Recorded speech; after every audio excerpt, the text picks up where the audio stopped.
طبعا پێغەمبەر عليه الصلاة والسلام یەک لە سیفەتە هەرە بەرز و جوانەکانی ئەو نازدارەمان بەردەوام بۆنی خۆش بووە، بەردەوام حتا حەزرەتی عایشە دەفەرمی زۆر ناڕەحەت دەبوو ئەگە بۆنێکی ناخۆشی لێ هات بایە، زۆر ناڕەحەت دەبوو، کان یەشتەد عەلەیه الرێح، یعنی ئەگە بیزانی بایە بۆنی ناخۆشە سوبحان الله زۆر ناڕەحەت دەبوو. جا بۆیە ئەی فەرموو حەقە لەسەر مسلمانان، یعنی حەقی خوایە لەسەر مسلمانان هەفتەی جارە خۆ بشۆن، ئەو حەقە.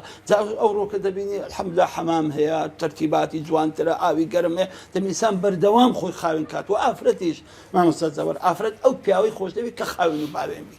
بەڕاستی ئافرەت چەند خاوێن و ئەو پیاو چەند خاوێن و باوێن بی، چەند ئیحتیمام بە ڕێک و پێچی خۆی بدە، ئەوەندە لە دڵی پیاوەکەی لە دڵی ژنەکەی شیرینتر دەبی. ئەخە معقولە پیاوەکە بە پیس و پەرۆخی بستە دەرێ، عالەم باز دەکات دێرینە ژنەکەی ئەوە لۆ هەندە پیس و پەرۆخە کورە لۆ بێ سەر و بەر پیاوەکەت، لۆ هەندە بۆنی ناخۆشە کو تەحملی دەکەی چ بکە، ئەوش خەزاڵت دەبی و شەرمەزار دەیگری. نا وە بکە بە ئەوش نەش لە عالەمێ افتیخار بکە بە بۆنی تو، بە ڕێک و پێچیت و بە قەشەنجیت و.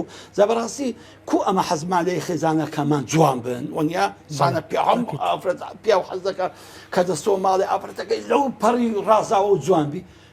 ژنیش حەز دەکە پیاوی جوان بی، ژنیش حەز دەکە پیاوەکەی کە لە دەرێ لە ماڵی لەو پەڕی ڕێک و پێچی جوانتر بی. جا بۆیە بەڕاستی دەبی ئینسان هەم بە پاک و خاوێنی ئیحتیمام بدە و هەم بە بۆنی خۆش. لەبەرەوەی پێغەمبەری خوا عەلەیهی سەڵات وسەلام بەردەوام پاک و خاوێن بوو، بەردەوام سوبحان الله، و بەردەوامیش بۆنی خۆشی لێدات. یعنی بۆ هەر بە تەنیشتدا بە هەستت دەکەرەوە ئەو بۆنی پێغەمبەریە صلی الله علیه وسلم. حەدیثێکیش هەیە کە دەفەرمی پێغەمبەری خوا عەلەیهی سەڵات وسەلام حبب إلي من دنياكم ثلاث، لدنياي إيوة سيشت زور للام شيرون وخوشة.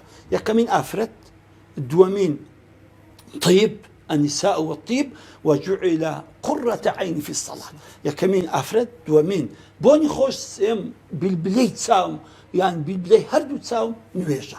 ئەجا ئەوە دیارە بزانێت پێغەمبەری خوا عەلەیهی سەڵات وسەلام لە دنیای زۆر حەزی لە بۆنی خۆش کرد. لێ عولەما دەفەرمون ئەگە کابرا سێ لەسەر چاری پارەی خۆی بە بۆن بدا بە مسرف حسێب نابی. لۆ بۆن بەڕاستی هەم بۆ خۆت خۆشە هەم خەڵکیش بۆنت دەکا خۆشە. ئەو کەسەی وەکو پێغەمبەر فەرمی عەلەیهی سەڵات وسەلام کابرایەک بۆن فرۆش کە بچێکنی خۆگە نەشکری بەڵام بۆنێکی خۆشی لێ دەکەی. زای چەند خۆشە کە دەچێ مەزیسەشی خەڵک برێ ماشەڵڵە بۆنی چەند خۆشە.